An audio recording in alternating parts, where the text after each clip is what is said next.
Yoo asittummoo asuni kan sagalee kan xiqqoo dallansuu qaba fakkaata. Illee waan biraati miti abboo kiyya soddaa kenna sanii dhamaa sanii. Bani soddaan arrasuma soddaan kan. Abboo dhiisu soddaa maal ta'e miti abbaa ramaa. Maal abboo uno itti samoona kan akkatti miidhaa guddaa irraan jira. Qaleessa bakka. Injatti hojjetu. Caaltuu. Caaltuu. Obboleettiiti. Obboleettiitiya. Inni hoo. Maalis olee isiin obboleettiin ta'a. Ashama kabajatoota daawwattoonni keenya harka fuunee akkam jirtan jira jettu akkuma jirtan nagaaf kabajaan keenya isin bira haa jiraatu isin jechaan sheeman akkuma beekamu kaa maatii kiyyalleen jedhu maatima yuutubaroota irratti kan ibalus ta'e maatima keenya hundi keessan hoyyuu isin jaalannaa warroota gara sooshaal miidiyaa irraan teettanii biyya alaatti biyya keessa teettanii daawwattan hundi keessanuu maatii keenya innis nutis immoo maatii keessanii maatii waliin jenna kanaaf kaarraa kabajamtoota daawwattoonni keenya keessummaa wayituyyuu arra dhimmoo hiiktiif isinitti dhufee jira. Dhimmichi maa inni yaa'u namatu bilbilaan na barbaadaa jira waan ta'eef nuti yeroo hundaayyuu gaa wayita namni duwwalillee namaa bilbilillee gara sooshaal miidiyaa kanaa isinitti finna waan ta'eef toltus hamtus takka illee ka keessan finnullee dhima jira. Garuu yoo gara sooshaal miidiyaa kan dhufee isin bira ga'u kan qabu ta'e isin bira hin geenne malee wanni dhuunfaa kaameraan alatti illee finnu hedduu jira. Wanni immoo gara kaameraa illee finnu hedduu jira.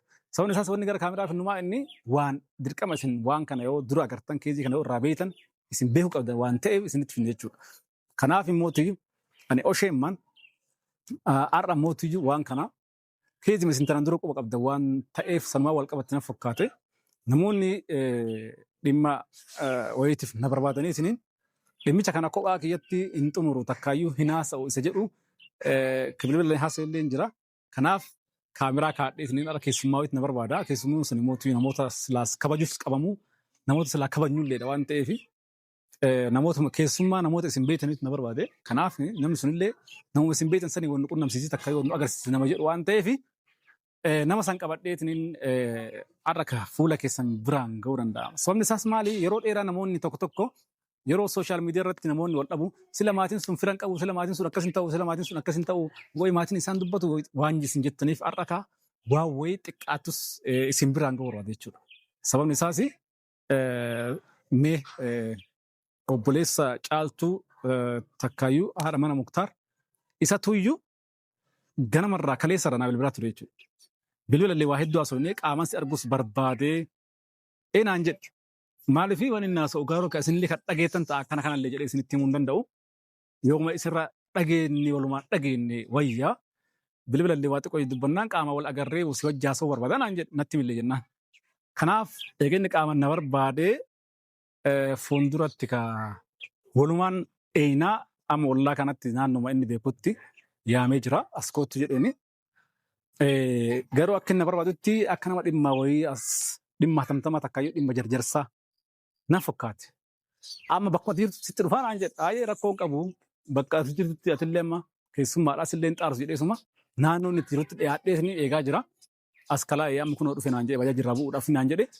Isin immoo hordoftoota daawwattoonni keenya mee waan inni haasa'u kan waliin dheenu ta'a waan akka haasa'utti namoota aaraa qabuu fi namoota mootiyyuu aaraa hin qabne sagaleen tokko ka fuula laalanii beekantu jira tokko immoo ka sagalee dhageeffatanii beekantu jira waan aaraa qabu na fakkaate waan inni aarillee hin beeku waan isa aarsillee hin beeku kabajamtoota daawwattoonni keenya isin mootii hanga dhuma viidiyoo keenyatti nu faana turtan waan ta'eef aniin kun ka yeroo dheeraa isiniin kun rabbi keerimaa godhuuti baay'ee namallee waliin dhabu namallee waliin loluuti yoo akka diingata kiyyaan obboleessa caaltu ji'a namaa maannaan jedhee aarillee fakka waan isa aarsillee hin beeku baay'eellee yeroo dheeraa namni ho'itum jara bira inni dhufuuf yoo inni walitti dhufa wal bebbeene malee baay'ee bilbila keellee nama kenneef illee bilbila keellee waan qabatanitti hin fakkaanne yeroo dunatti deebisee waan dawwaleef amma anis kaameraa fuuluma keessa fuulduratti kaameraa fuulduratti hin gaafadha.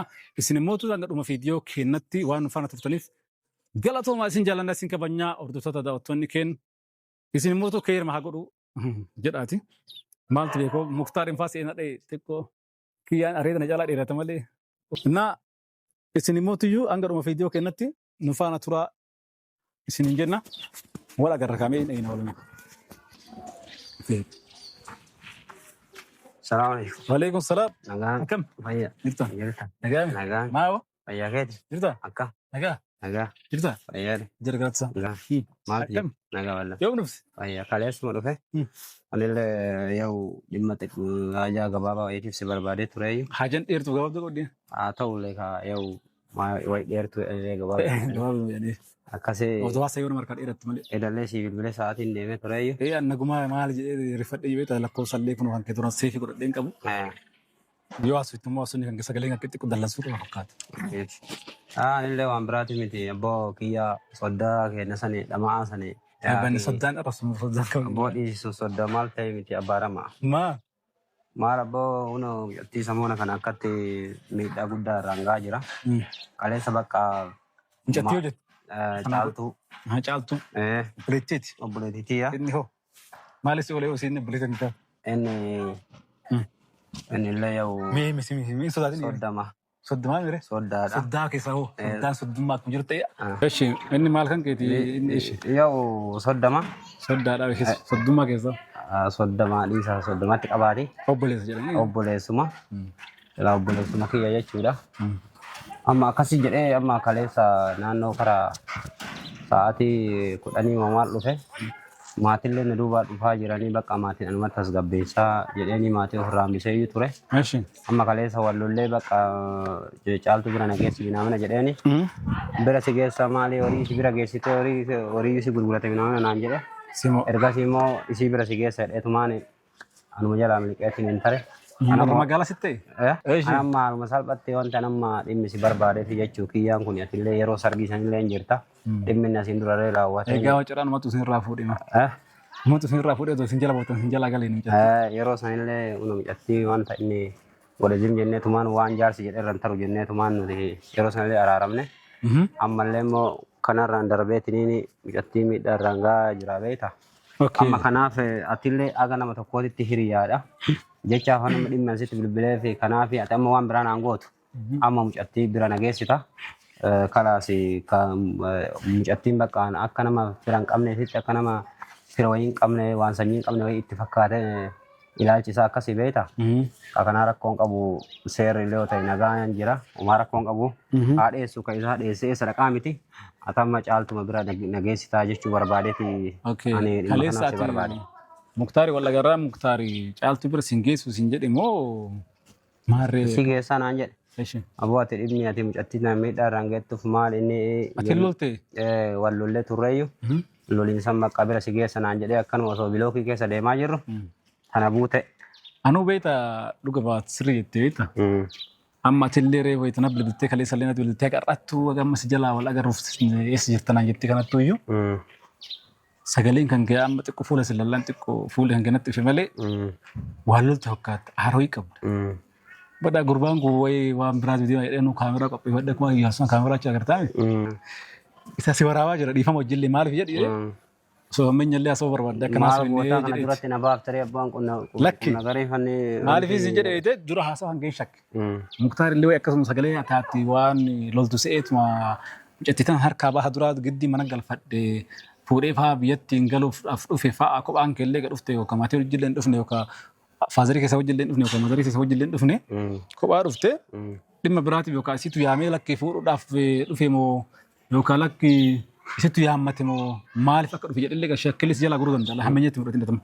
Maaliif hammenyatti fudhanne beekte yoo akkama aarteetiin itti dubbatte hayi nu raasu yookaan takkayyuu walitti nuuf fixuun dhufne namni kun rakkina biraatiif dhufe dhiibbaa biraa geessuudhaa dhufe.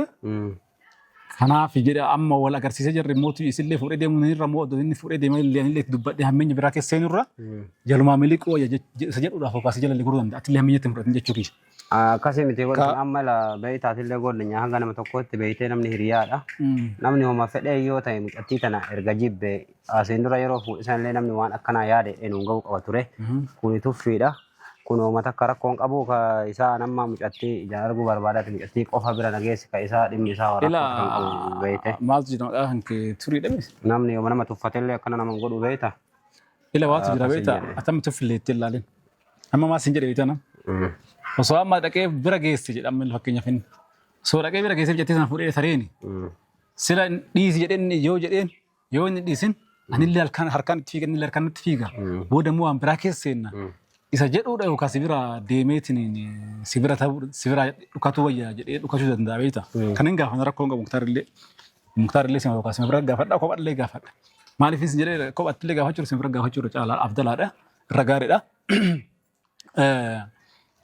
Akkan atin aarree atin amman aariniiti tasgabbaa'ii sababni isaas miira keessa jirta miira keessa bahi namni immoo gaafa waan tokko sirreessuu barbaade. Amma maaliifin sin jedhe muktaar eega siifillee isin caaltuun obboleettii keetii muktaarillee siif obboleessuma keetii beekta. Obbolummaa maaltu jira? Soddoo jetti mallaaki. Namni obbolummaa nama dhabe. Namni yeroo aare beektaa dhufiituu kaadha. Namni yeroo aare haa dhufiituun kaadha namni yeroo aare. Akkamiin kaadha beektaa? Miira isaa kontirool gochuu hin danda'ini. Mucattii tana yoo dadhabe bareela osoo mucattii tana erga dadhabeetiin jedhe namni waan akkana mucattiin tun dadhabee jira. Koota furmaata kenna laalaa namaan jedhee namatti hima. Irratti fuudheetiin jira ittuma dhiibne no yeroo sanillee dhageenyetumaan jechuudha. Silaa namni waan akkanaa yaade jedhe ilmoollee irratti gatee rakkoo cimaa irra geessaa ture nu kana hundamee har'a baratinaa barbaratinaa jenneetumaan itti dhiisaa ture. Amma ati beeku immoo akkasitti amma atis miira keessaa bahee wannan sin jedhee maali beektaa? Yoo mootuyyuu gaarummaa caaltuu lafa keettee badummaa muktaarillee ibsite hagaaftee miira keessa seenaa dhufte. Maaliifis hin jedhe beekte waan kana gaafa itti yaaddee madaaltee ilaalte dubbiin kun akka itti yaaddee dhufte san ta'uu danda'a yookaan akka itti yaaddee dhufte san ta'uu dhabuu danda'a. Maaliifis hin jedhe beekte afaan jara lamaan irraa yoo dhageette wanti kun akka ijaan argaa jirru moo akka gurraan dhageenyaa jirru moo wanti gurraan dhagaaniif wanti ijaan argan waa hedduu garaagarummaa qaba beekta. Amma achitti yookaan dubbii namaa fa'aa dhaga'uu dandeetta yookaan dubbii siifaa dhaga'uu dandeetta. Namni miira keessa namni wal dhabe tokko ta'uu fi gaarummaa ibsata. Tan abbaa isaa wal dhabe san immoo hammeenya heddummisa beekta. Kan dhageeffatu akkam taaree waan edaa agasta akka miidhame agasta akka miidhaa jira waan jedhu wayii wanni jedha. Garuu gaafa ijaan dhuftee waan kana qaamaan irra geettee agartee addaan sii ba'a. Wanni achitti dhagayanii fi wanni as dhufee arge garaagarummaa qabaasa jedhu atummaa murteessuu dandeetta beektaa. Maaliif hin gazasin jedhe beektaa? Yookaan gara fuulduratti arguu dandeetta. Yookaan mootiyyuu ammayyuu arguu dandeetta. Ati amma kan dhuftee fi kaayoo kan kiyyaa nama wanni si gaafachuu barbaada beektaa. Maatituyyuu caaltuu dhaqee fuudhii siin jedhee si erge moo situyyuu mootu caaltuutti immoo sitti bilbilatteetiin kootu na fuudhi siin jedhe moo walitti raasuu dhufte kaawwan kan sadii kan keessa. Amma mucattiin akka dawwaltee nutti himtee namni ollarree nutti himeetiin jedhee mucattii baay'ee hidheetiin tumaa jira miidhaan irra gahee waan jettu kan isin dawwaltee nutti marteetti jirti. Isirrattuu amanuu dadhabnee nama biraallee gaafanneetiin jennaan bakka hiriyoottan isinlee ni jirani. Maaliif akka nama firan qabne jechuun maal haaltan nuun jetteetiin jennaan dhufne. Amma dura ani kana murteessoo osoo hin taane isii bira gahee miidhaan hagam irra qaqqabee maal keessa jirti waan jedhu kana. Isi ilaaleetiin akkasitti waan ta'e murteessa malee akkanatti amma murteessuu hin danda'u jechuu barbaade. Bakki wanni maal isin jedhe beektaa nam takka naa galte sadiin keessa sadiin si gaafa dhageessa takka naa galte jirti. Takka akkamiin naa galte beekte ati osoo jaarsummaadhaaf dhufte kophaa kan keen dhuftu. Sababni isaas maali? Namni waa araasuu fi namni waa walitti fixu tokko osoo ofillee dandeettii qaban namni hunduu bira tokkochuu waa fixuu hin danda'a. Garuu osuma akka fixu beeku kana waa cinatti waa qabata. Namicha maal jedhe beektaa? Yaa nama naa jedhe jaarsota lamaan dubbii dubbatan. Dubbii dubbachuu deeman. Ani yaa dubbii walitti fixataa miira jaarsa gama gamanatti illee waa qabaa miira jala. Gama sanillee waatu jira ka jalaa fuudhuu fi ka itti dubbatu illee waatu jira miire. Ka isa cinaa kanaaf hojii deema kana maal jedheen beektaa? Yaa abbaa akkasii jedheen. Ani kan funyaan butu ka dubbii kutu hin laalladha. Ati immoo ka funyaan butu naa laalii jedheen. Maaliif inni akkas jedheen beekte? Dubbii silaa yeroo inni haasawsa'u iyyuu dubbiratti hin galteef dubbiin. Dubbiin dubbii hin hiikamtii mire. Dubbiin dubbii itti dubbiin hiikamtillee. Sirriidha. Amma ka ijaan funyaan busoo yoo ka dingataa isaa gara na mil'ate inni gara si funyaan bute arguu hin danda'u. Akkas jedheen beektaa? Anillee amma waan si jechuu barbaade jira takka naa galtu kasin jedhu sun maali beektaa? Yoo dillee amma beektaa maaliif takka sadiin keessa naa himsi hin jedhe? Sadii keessa takka immoo atuyyuu akka saniif hin dhufin hin beeka. Dubbiin sitti amma namichi dubbii kutu anuun eegala ka funyaan butus naa eega jedhe sanii beektaa? Osoo araaraaf dhufte nama dabalattee nama hojii dhuftu. Amma maatiin na duuban jira jettee malee maatiin achi yuun kaanii akkanatti fakkaatu. Kaleessa dhuftee maatiin eegasii duuban jira tana gammaa sin gaanyire. Ana bilbila ana duramee Afrika. Atam waa lamaaf dhufte. Takka caaltu fuutee dhufu. Takka Muktaarii wallalu. Lamaan tanaaf dhufte. Muktaarii illee mos jala dhiyeessuun isa bareedan akka kiyyatti. Miira kan keellaalee si jala dhiyeesse. Atama miira keessa jirta. Sirriidhaatillee obboleettii kan miira keessa bayeeti. Kan Muktaarii mootiyyuu rakkoo hin qabu. Atillee kanatti bilbilteen illee waan danda'u tokkoon yookaan gochuu danda'a oo dadhee mootiyyoo innaa ol ta'e hiriyootumatti himneet. Hiriyoota keenan gorsuu dandeenya hiriyoota keenan harkallee bayii akkuma jettu atillee kallattii nu bira si keessina yookaan asitti yoo jedhee bilbilaan nu yaamneet qaamaan asitti ka dubbisu ta'a. Maaf jalaa dheettee sirriidha namni tokko gaafa nama bira dhufee nama argee yoo bakka sanillee si geessu baate si jalaa dheessurraa amma qoyaa achi sin geessu bakkuma wayyaa irraa hojjetee na tasgabbootetti isillee nama bakka gaarii jetti kanaafuu kana kan sin jechuu qabee wayii si shawaduu qaba malee si keessumaa magaalaa keessa dhufee magaalaa keessatti kararra si jalaa miliqee yoo bade kana xiqqoon ulfaata. Ammallee tokkoffaa warra soddaati. Ammallee inni yookaan inni illee uummata akka laale beekta. Yoo atamma isii bira geessee isii yookaan isiin immoo obboleessi kinaa dhufe jettee onni itti dubbachuu dandeetti. Inni illee san immoo aareetiin isiillee dha'uu danda'a. Waa hedduu jira beek. Gaa'elli kuni gaafa keessa seente wanni sitti taphata geengoo isii keessa si galcha. Osoo abbaan dhimmaa sunii sololuu baate waan si lolchisu jira. Ati gaafa tapha kuphaatiif meedaa wayii seente kuphaa bichaan dhiittu beek. Mogolee namallee dhiittu. Maaliif dhiittu beektaa? Diingata kuphaan dhayittee mogolee namicha san jala seente. Ati kuphaa dhawwacha dhayittee dhiitte malee kan ga'e kaaste malee namicha dhawuuf hin dhayidhe. Garuu namicha dhiitte kuphaa si harka tareera. Yeroo tokko tokko waan akkasii illee jira beektaa? Kanaaf amma ati miira keessaa baheeti. Muktaaritti illee waan aariniiti.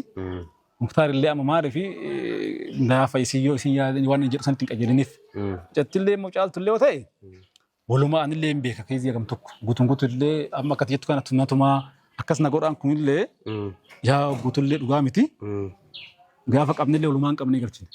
Sababni qabnee galchineef haadha mana isaati.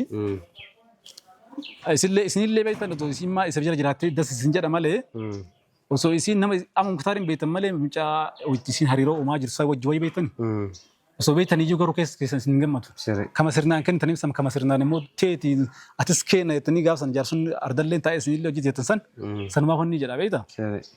Amma isinillee immoo tuyyuu achitti mucaa wayii hojii hariiroo waan eegalteef innis immoo manumatti wanni akkanaa kun hin ta'u jenneetuma fuuneetuma nummaa mana galchine. Egaa mana galchine iyyuu immoo atis Muktaaritti dubbatanii bakka galte dubartiidhaa osoo dubbattillee jalaa cal'isi waan jedhu wayii jedhee ture. Inni illee amma akka jedhan san illee wanni jedhu deengaddaa yemma gaafa wayii fiidiyoo irratti ilaalee ture jalaa isiin baatan akka waan qabee kararratti hin ta'uun baay'ee taggalaa turani beektaa. Achirratti eegas bilbileefiti. Ay anuma isin maan baanan ani xiqqoo iddoo manatti galchuudha hojii taaggale malee isiin xuwinne. Heenaan jedhe. Kana waan ta'eef immoo tuyyuu isilleen immoo eega galtira manatti alatti fiiguu hin qabdu. Amma beek Muktaar qofaa miti. Amma yoo Muktaar bicha rakkina qaba jettee fokas gootee achi kaatee dhufte. Baay'ee dubbii kana waan osu malee waan bantu malee waan qabbaneessu tokko hin jiru. Maaliif isin jedhee osoo badii caaltullee miidhama caaltullee agartee. Kan Muktaar san illee maaf miitellee akkuma jiru ta'ee. Yoo haadha fi abbaa maal jedha arrabaa fi ilkaan nuyyuu walitti bu'a jedhama. Sababni isaas maali? Akkuma waa'ee kwaasii fi lukaata jennu san taate. Namni mootu jaarsa jaartillee walumatti buute. Uma jiraate. Kanaaf dubartiin immootu abbuma qaba. Dubartii jechuun burcuqqoodha. Burcuqqoon immootu harka irratti jabeessanii gaafa qabatan hin miidhamtu. Burcuqqoon nama qabdu nama qaba harkuma qaba malee burcuqqoon harkam qabdu miidhu. Dubartillee dhiiruma qaba malee dubartii wayii dhiira qabdi. Hin dandeettu harka qabu. Kanaaf amma innillee isuma qaba malee amma beektaa isillee yoo isa qabdi jennee xiqqoo ulfaata. Amma innillee mana amma galfatee iddoo mana ofii keessa hin jiru mana biraa si galfatama fakkaata mana guddaa bakka caaltuun dura jiraatu tokkotti hin galle yoo sattuu baa galee yeroo dubbila haasaa turre wanni galuu dhabee faati siin xiqqoo tasgabboituu fi isma tasgabbeessuu fi naan jedhe. Anama kan hundoonni sitti qaqqabe maali beekaa tasgabboituu faati miira keessaa baatuuf miira keessaa ba'iiti. Muktaar inni yaama Muktaar haa dhufu asumatti iddoo bakka hundaatti yaamna jechuudha. Hayyee meewaa makalee galgala isa dheessiseetiin hin jedhu sanuyyuu. Gaafanneetumaan yoo badiin kanaafin ati miira keessaa ba'i nama siin nama rakkoon qabuuti. Waan nama rakkoon qabu. Nakka asuma na eegni. Hayyee.